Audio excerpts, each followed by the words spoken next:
வெள்ளிக்கிழமை இன்றைய தினம் 3ஆம் பிறை அமாவாசைக்கு பிறகு வரக்கூடிய அற்புதமான ஒரு வளர்பிறை நாள். இந்த 2 பொருளை மாலை 6 மணிக்கு மேலே இந்த இடத்துல வைக்கிறது மூலமாக உங்கள் வம்சத்துக்கே கோடீஸ்வர யோகம் ஏற்படும். அது என்ன பரிகாரம்னு பார்க்குறதுக்கு முன்னாடி நம்மளோட வீடியோவை இப்போ தான் நீங்கள் ஃபஸ்ட் டைம் பார்க்குறீங்கன்னா மறக்காமல் சேனலை சப்ஸ்கிரைப் பண்ணிக்கோங்க. பக்கத்தில் இருக்கக்கூடிய ஆல் பெல் சிம்பலையும் ப்ரெஸ் பண்ணிக்கோங்க. அப்போ தான் நோட்டிஃபிகேஷன் வரும். இப்போது இந்த 3ஆம் பிறை அன்னைக்கு என்ன பரிகாரம் செய்யணும் அப்படிங்கிறத பற்றி தெரிஞ்சுக்கலாம். அக்டோபர் 4ஆம் தேதி இன்றைய தினம் அற்புதமான 3ஆம் பிறை அமாவாசை பிறகு வரக்கூடிய 3ஆம் நாள் மாலை 6:30 மணிக்கு மேலே கட்டாயமாக நீங்கள் சந்திர தரிசனம் செய்யணும். ஒரே ஒரு அமாவாசைக்கு பிறகு வரக்கூடியது. நாளை நம்ம 3ஆம் பிறையாக எடுத்துக்கிறோம். அமாவாசை மறுநாள் பிரதமை அன்னைக்கு நிலவு தெரிகிறது கிடையாது. ஆனால் 3ஆம் நாள் வரக்கூடிய துவி திதி அன்னைக்கு கட்டாயம் நிலவு ரொம்ப அழகாகவும் பிரகாசமும் தெரியும். இது 3ஆம் பிறை இரவு நேரம் வருவதற்கு முன்னாடியே மாலை 6:30 மணி அளவுக்கே தோன்றக்கூடிய ஒரு பிறை. ஒரு முறை விநாயக பெருமான் சிவபெருமானை பொறுப்புகளையும் ஏற்றுக்கிட்டாரு. பொறுப்பை ஏற்றுக்கிட்ட சமயம் எல்லா உலகத்தையும் பார்வையிட போயிருக்காரு. அப்போ சந்திரனை பார்க்க போயிருக்காரு. சந்திரன் ஒரு முழு வெண்மதி அப்படிங்கிறதால விநாயகரோட திருவுருவத்தை பார்த்து கேலி செஞ்சிருக்கிறாராம். இதனால் கோபமடைஞ்ச விநாயக பெருமான், உன் அழகு இன்னைக்கு முதல் 2 போயிட்டு உன்னை உலகத்தார் வணங்க மாட்டாங்கன்னு சாபம் கொடுத்துருக்காரு. விநாயகரோட சாபத்தினால சந்திரனோட அழகும் குறைஞ்சு போயிருக்குது.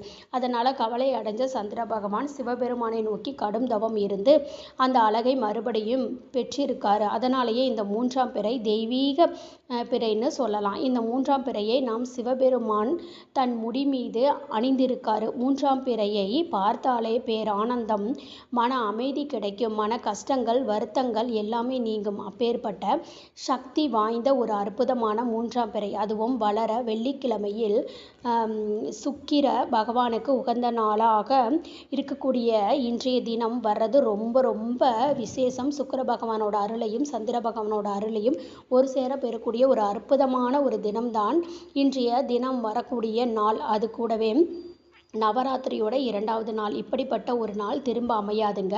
ரொம்ப கஷ்டம். சுக்கிர பகவானை இன்றைய தினம் வணங்குறது மூலமாக உங்கள் வாழ்க்கையில் சுக்கிர தோஷம் இருந்துச்சுன்னா இதெல்லாம் விலகி ஓடிடும். சந்திர பகவானுடைய ஆசீர்வாதம் மூலமாக சிவபெருமானோட அருளையும் நீங்கள் சேர்த்து பெற முடியும்.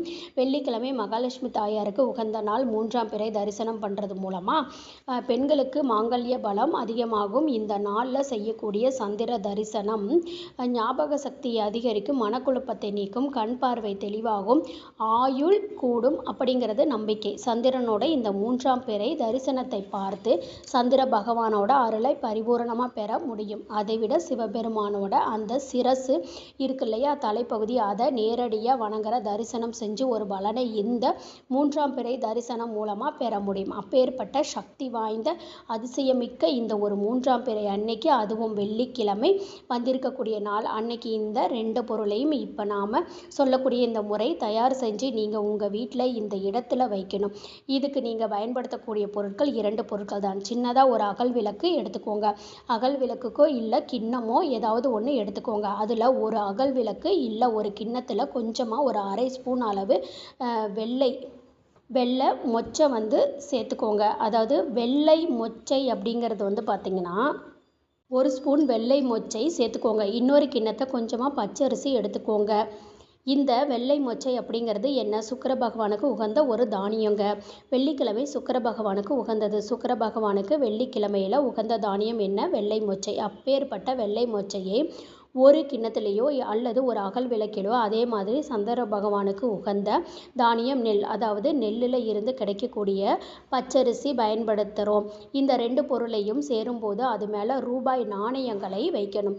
இவ்வளவு தாங்க, அவ்வளவுதான், கணக்கு கிடையாது. உங்களுக்கிட்ட என்ன ரூபாய் நாணயம் இருக்கோ அதை இந்த 2 அகல் விளக்கு மீதும் அந்த கிண்ணத்தின் மீதும் வைக்கிறது. 2மே அதாவது வீட்டோட மொட்டை மாடியில் மாலை 6:30 மணிக்கு மேலே போகணும். அப்போ 6:30 மணி அளவில் உங்களுக்கு 3ஆம் பிறை தரிசனம் தெரியும்.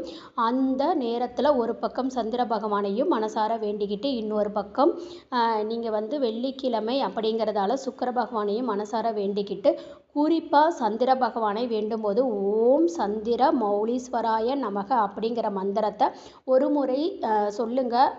அதுக்கப்புறமா கண்களை மூடி பிரார்த்தனை பண்ணிவிட்டு 2 பொருட்களையும் அப்படியே எடுத்துகிட்டு வந்து வீட்டோட பூஜை அறையில் வச்சுடுங்க. பூஜை அறையில் வச்சுட்டு சுக்கிர பகவானையும் மனதார வேண்டிக்கணும். வெள்ளிக்கிழமையில் சுக்கிர பகவானை தொடர்ந்து வணங்கிட்டு வர்றவங்களுக்கு, வழிபாட்டு வர்றவங்களுக்கும் அவங்க வாழ்க்கையில் இருக்கக்கூடிய சுக்கிரதோஷம் நீங்கும். ஒருத்தவங்க வாழ்க்கையில் அவங்களோட ஜாதக கட்டத்தில் தோஷம் அப்படிங்கிறது ரொம்ப அதிகமாக இருக்குது, இல்லை சுக்கிரனுடைய தோஷம் இருக்குன்னா அவங்க எதை செஞ்சாலும் அவங்களுக்கு வந்து திருப்தி அப்படிங்கிறது இருக்காது. அவங்க எதை செஞ்சாலும் அவங்க வாழ்க்கையில் அந்த அளவுக்கு பெரிய முன்னேற்றம் ஏற்படாது. திரும்ப திரும்ப ஒரு வேலையை பார்க்குறது, சம்பளம் அதிகமாகாமல் ஒரே இடத்துல இருக்கிறது, வேலையில் தொழிலில் முன்னேற்றம் ஏற்படாமல் இருக்கிறது, இந்த மாதிரி விஷயங்கள் எல்லாமே சுக்கிர திசை அப்படிங்கிறதும் இல்லை. சுக்கிர தோஷம் அவங்க வாழ்க்கையில் இருந்தால் கூட அப்படிப்பட்டவங்க ஒரே ஒரு வாரமும் வரக்கூடிய வெள்ளிக்கிழமையில் வெள்ளை மூச்சியை சின்னதாக கிண்ணத்தில் வச்சு வரணும். அந்த வகையில் இப்போ நம்ம பார்த்துருக்கக்கூடிய இந்த ஒரு பரிகாரம் ரொம்ப ரொம்ப முக்கியமான ஒரு பரிகாரம். வெள்ளிக்கிழமையே சிறப்பு தான். சுக்கிர பகவானுக்கு அப்பேற்பட்ட வெள்ளிக்கிழமையில் சந்திர பகவானும் உகந்த 3ஆம் பிறை வர்றது கூடுதல் விசேஷம். இன்னொரு கேள்வி வரும், சுக்கிர பகவானுக்காக வெள்ளை மொச்சையும் சந்திர பகவானுக்காக அரிசியும் பயன்படுத்தி இருக்கும். ரூபாய் நாணயங்கள் வச்சோமே, அது எதுக்காக கேள்வி வரும். இந்த ரூபாய் நாணயம் அப்படிங்கிறது மகாலட்சுமி தாயாரோட அம்சம். மகாலட்சுமி தாயாரோட அருளையும் பெறுவதற்கு வெள்ளிக்கிழமை பெற்று தரக்கூடியது. இதை வச்சிருக்கக்கூடிய இந்த ஒரு அமைப்பை தான் நீங்கள் வேறு எங்கேயுமே வைக்க வேணாம். வீட்டோட பூஜை அறையிலேயே அது நிரந்தரமாக அப்படியே இருக்கலாம். வெள்ளி மற்றும் செவ்வாய்க்கிழமைகளில் அதே மாதிரி நீங்கள் கிழமைகளில், ஏன்னா சந்திர பகவானுக்கு உகந்த திங்கள் செவ்வாய் அப்படிங்கிறது வெள்ளி, இந்த 3 நாட்களில் கட்டாயம் நீங்கள் இதை தயார் பண்ணி வச்சுக்கக்கூடிய ஒரு பக்கம் வெள்ளை மோச்சை, ஒரு பக்கம் பச்சரிசி வச்சு அது மேலே நாணயம் வச்சுக்குங்க. இந்த அமைப்பை நீங்கள் செவ்வாய் அப்புறம் வெள்ளிக்கிழமையில் சாம்பிராணி போட தூப தீபம் காமிக்கணும். அதில் இருக்கக்கூடிய பொருட்கள் எப்போவுமே கெட்டு போகாது. அது மட்டும் இருந்தால் அந்த பொருட்களை கால்படாத போட்டுடுங்க. மறுபடியும் மொச்சை பச்சரிசியை நிரப்பி அந்த 1 ரூபாய் நாணயத்தை எடுத்தீங்கன்னா மறுபடியும் அது மேலேயே வச்சுருங்க. சரி, அந்த அமைப்பை எத்தனை மணிக்கு செய்யலாம்னா, அதாவது ராகு காலம் அப்படிங்கிறது காலையில் 10:30 மணி, அதை வந்து தவிர்த்துடுங்க.